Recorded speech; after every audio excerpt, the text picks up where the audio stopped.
আসসালামু আলাইকুম। Hey guys, কেমন আছো তোমরা সবাই? আশা করি সব অনেক বেশি ভালো আছো। যারা আমার ইউটিউব চ্যানেল ও ফেসবুক পেজের মধ্যে প্রতিনিয়ত যারা কন্টিনিউ ভিডিও দেখতেছো, তোমরা জানো যে আমার ইউটিউব চ্যানেল ও ফেসবুক পেজের মধ্যে প্রায় 2 সপ্তাহ হয়ে গেছে ভিডিও আপলোড দিতেছি না। এর একটাই কারণ হচ্ছে যে আমাদের যে ইউটিউব চ্যানেল ও ফেসবুক পেজের মধ্যে যে গল্পটা আপলোড দেওয়া হয়েছিল প্রথম পার্ট, ওইটা যে স্ক্রিপ্টটা ছিল ওইটা আমার পিসি থেকে রিমুভ হয়ে যাওয়ার কারণে আমি আর এই গল্পটা তোমাদের সামনে আমি আনতে পারি না। এর জন্য আমি ভিডিও আপলোড করতে পারি নাই। আজকে আরেকটা নতুন গল্প নিয়ে তোমাদের মাঝে আমি হাজির হয়ে গেছি। এই গল্পটি কেমন লাগে তোমরা অবশ্যই কমেন্টে জানাবা। আর যদি গল্পটি ভালো লাগে থাকে তো অবশ্যই একটা লাইক কমেন্ট সাবস্ক্রাইব করে দেবা। তো let's go this video. Varsity যাওয়ার সময় রাস্তায় বৃষ্টি করে পড়ে গেলাম। কোনো রকমে দৌড়ে এসে একটা গাছতলার নিচে দাঁড়ালাম, তবু হয়তো শেষ রক্ষা হলো না। বৃষ্টি বাড়ার সাথে সাথে আমি ভিজতে শুরু করলাম। হঠাৎ খেয়াল করলাম আমার উপর আর বৃষ্টি পড়ছে না। তাকিয়ে দেখি আমার বাসার পার্শ্ব প্রতিবেশী আমার মাথার উপর ছাতা ধরেছে। অবশ্যই এটা আমি কখনোই আশা করি নাই। ও আমার দেখলে শুধু ঝগড়া করে, কিন্তু এখন আমার মাথায় ছাতা ধরেছে, এটা কেমন যেন লাগছে। আমি ঐশীর দিকে তাকিয়ে রইলাম। তখন ঐশী বলল, ওই ড্যাব ডব করে কি দেখছো?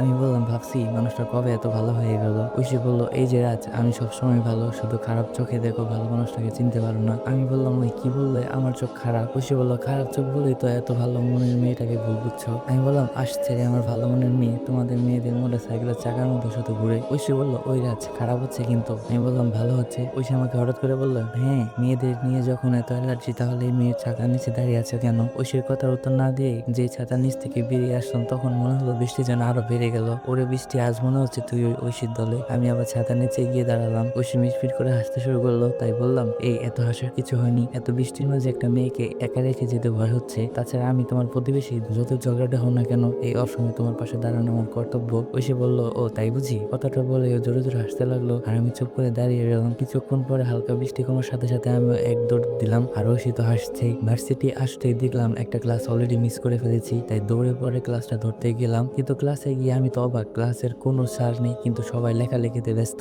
আমাদের ক্লাসের ছাত্ররা এত ভালো হয়ে গেল কেমন করে? নাকি আমি ভুল করে অন্য ক্লাসরুমে এসেছি? তাই ভালো করে আবার ক্লাসের নামটা দেখে নিলাম। আমি রুমে ঢুকে রিয়ার পাশে গিয়ে বসলাম। রিয়া হলো আমার লেডি ফ্রেন্ড, জানের জান, পরানের তিতা করল্লা। যাই হোক, ওর পাশে বসতে ওর খাতাটা আমার থেকে আড়াল করতে চাইলো। আমি তো পুরাই অবাক। রিয়া আমার থেকে কি লুকানোর চেষ্টা করছে। আমি রিয়াকে বললাম, ওরে বাবা রিয়া, তুই কি তোর বয়ফ্রেন্ডের জন্য চিঠি লিখছিস রে? মনে হয় আমি দেখলেই সমস্যা। রিয়া আমাকে বলল, না, তোর ভার্সিটিতে আজ দুপুরের মধ্যে বৈশাখ নিয়ে কবিতা লিখে জমা দেওয়ার কথা আছে। আমি বললাম, মানে বুঝলাম না। রিয়া আমাকে বলল, আরে বাংলা বিভাগের শিক্ষকরা একটা প্রতিযোগিতার আয়োজন করেছে। নিয়ম হলো আজ দুপুরের মাঝে বৈশাখ নিয়ে কবিতা লিখে নোটিশ বোর্ডে টানানো হবে। সেরা 5টা কবিতা ভার্সিটির আর্টিকেল বের হবে। বাহ, লিখতে থাক। আমি আর কারোর লেখায় ডিস্টার্ব করি না, নিজে নিজে খাতাটা বের করে কিছু লিখতে শুরু করলাম। কিন্তু সমস্যা হলো একটাই, আমি ভালো কবিতা লিখতে পারি না। তবুও মোটামুটি চেষ্টা করলাম। এরপরে কবিতাটা লেখা শেষ করে রিয়াকে সাথে নিয়ে নোটিশ বোর্ডের দিকে এগিয়ে গেলাম। ওরে বাবা, এত কবিতা জমা হয়েছে! আমি যখন নোটিশ বোর্ডের সামনে গেলাম, তখনই দেখতে পেলাম যে অনেকগুলো কবিতা অলরেডি নোটিশ বোর্ডে টানিয়ে দেওয়া হয়েছে। আমি সবগুলো কবিতা একটু একটু করে পড়তে লাগলাম। হঠাৎ একটা কবিতা বেশ ভালো লাগলো। কবিতাটা ছিল, বসন্তীর রং শাড়ি, খোপায় বিলি ফুল,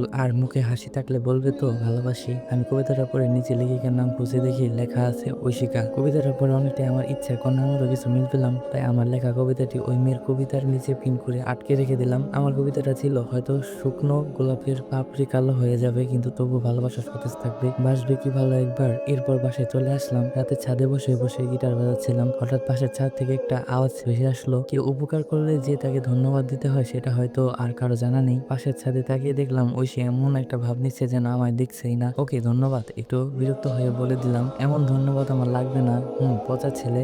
ওর কথা শুনে আমি বাসায় থেকে উঠে দাঁড়ালাম। ওই রাতে তোমার কি লেখাপড়া নেই? এত রাতে ছাদে কি? আমি বললাম, বাবা আমার জন্য তোমার কত চিন্তা। যাই হোক, তোমার গিটারের আওয়াজেই তো পড়ার মুডটা নষ্ট হয়ে গেল। আমি বললাম, ওই কারোর জন্য আমার মনে চিন্তা নেই, আর যদি আমার গিটারের কারণে যদি তোমার পড়ালেখা নষ্ট হয় তাহলে বেশ হয়েছে। ঐশী বলল, ওই আমার সাথে এত ঝগড়া করো কেন? হ্যাঁ, একটু ভালোবেসে তো কথা বলতে পারো। আমি বললাম, কিভাবে কথা বলবো? হ্যাঁ। ঐশী বলল, না কিছু না। এই রাত, শোনো না, আজ না একটা ছেলে আমার জন্য কবিতা লিখেছে। আমি বললাম, মানে? ঐশী বলল, আরে ভার্সিটিতে একটি কবিতা লিখে নোটিশ বোর্ডে টানিয়ে দিয়েছিলাম। এরপর আমার কবিতা নিচে একটা ছেলে কবিতা লিখেছে। মনে হলো কবিতাটি আমাকে উদ্দেশ্য করে লেখা হয়েছে। আমি বললাম, ও তাই, আচ্ছা ছেলেটির কবিতা বলো তো। ঐশী বলল, বলা যাবে না, এটা সিক্রেট। আমি বললাম, ওকে বলতে হবে না, তোমার কপালে যে ছেলে জুটবে সে 2 দিনের তেজ কথা হয়ে যাবে। ঐশী বলল, কি বললে? তোমার কপালে মোটা হাতি বউ দেখো। আমি বললাম, রাগ দেখে আমি ছাদ থেকে চলে আসলাম আর ঐশীও চলে গেল। এই মেয়েটা আমার সামনে আসতেই শুধু ঝগড়া করে। সকাল সকালে ভার্সিটি চলে গেলাম আর প্রথমে নোটিশ বোর্ডে দেখলাম, তারপর অনেক খুঁজে ঐশীর লেখা কবিতাটি বের করলাম। এর নিচেই আমার কবিতাটার নিচে আরেকটা কবিতা দেখলাম আর সেটা লেখিকা ঐশিকা। তার মানে ঐশী আমার কবিতার উত্তর দিয়েছে। আমি ওর কবিতাটা পড়তে লাগলাম, বাহ বেশ লেখা ওর। ওর কবিতা শেষ করে আমি নিজে একটা ছন্দ লিখে ওর কবিতার নিচে লাগিয়ে দিলাম। এভাবে প্রতিদিন আমার আর ঐশীর মাঝে কবিতা ও ছন্দর মালাগাথা হতে থাকে আর আমার পাশের বাড়ির ঐশীর সাথে ক্রমাগত ঝগড়া চলতেই থাকে। আজকে এই পর্যন্তই। তো কেমন লাগলো তোমাদের এই ভিডিওটা আর এই গল্পটা, তো অবশ্যই তোমরা কমেন্টে জানিয়ে যাবে। যদি এই ভিডিওটা ভালো লাগে থাকে তো অবশ্যই একটা লাইক করে দিবা। প্রতিনিয়ত এমন গল্প আর ভিডিও পাওয়ার জন্য আমার চ্যানেলটিকে সাবস্ক্রাইব করে দাও। তো আজকের মতো আল্লাহ হাফেজ।